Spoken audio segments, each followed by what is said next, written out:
আসসালামু আলাইকুম রহমতুল্লাহ। Hello guys, সবাই কেমন আছেন? আমি আলহামদুলিল্লাহ অনেক ভালো আছি আপনাদের দোয়া। আনা ইউটিউব মাই চ্যানেল ও ফেসবুক যেখান থেকে দেখছেন ভিডিওটা, ভাই অনুরোধ রইল ফুল ভিডিওটা দেখবেন, কারণ এটা আমার মিনি ফার্স্ট প্রথম ব্লগ। কারণ আপনাদের ভালোবাসায় আমার অনুপ্রেরণা ও এগিয়ে যাওয়ার শক্তি, তাই অনুরোধ রইল ভিডিওটা স্কিপ করবেন না। এখন আমি আছি সৌদি আরব, সুন্দর একটা মিনি পার্কে। আমার সামনে একটি সুন্দর প্রাচীন একটি গম্বুজটি খুবই অসাধারণ দেখার মতন। তবে এখানে পরিবেশটা খুবই সুন্দর, নিরিবিলি পরিবেশ, মুক্ত হাওয়া দেখেই মন জুড়ে যায়। এই শহরের মানুষ খুবই ব্যস্ত, যার কারণে এই পার্কগুলো খালি থাকে। বিশেষ করে সারাদিন তো এখানে লোক আসবেই না। তো সন্ধ্যা হলে এখানে কিছু দেখা যায় ইন্ডিয়া, পাকিস্তান, নেপালি ও বাংলাদেশি।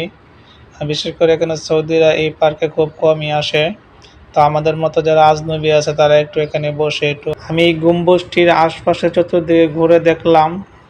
তবে গম্বুজটি সম্পূর্ণ মাটির তৈরি, ধসে যাওয়ার কোনো সম্ভাবনা নেই এবং কিছু ছিদ্র ছিল যেখানে পাখি বাসা বেঁধে থাকে। আর এতে একটা গুহা দেখতে পারলাম এখানে, গর্ত। এরপর আমি আপনাদের দেখাচ্ছি কিভাবে ভিতরে ঢোকা যায়। একটু চেষ্টা করলাম, দেখি কোন দিকে রাস্তাটা। দেখতে পাচ্ছেন যে এই দিক দিয়ে ঢোকার রাস্তা, তবে এখানে বিদ্যুতের কোনো ব্যবস্থা নেই, লাইট নেই, অন্ধকার, তাই সাহস পেলাম না ভিতরে যাওয়ার জন্য। এখানে বন্ধু বান্ধবদের শুনছি তারা উপরে উঠছে অনেক, ওইটা এখানে সেলফি তুলছে, ভিডিও করছে ভিতরে ঢুইকা। আমি আর সাহস করতে পারলাম না ভিতরে যাওয়ার জন্য।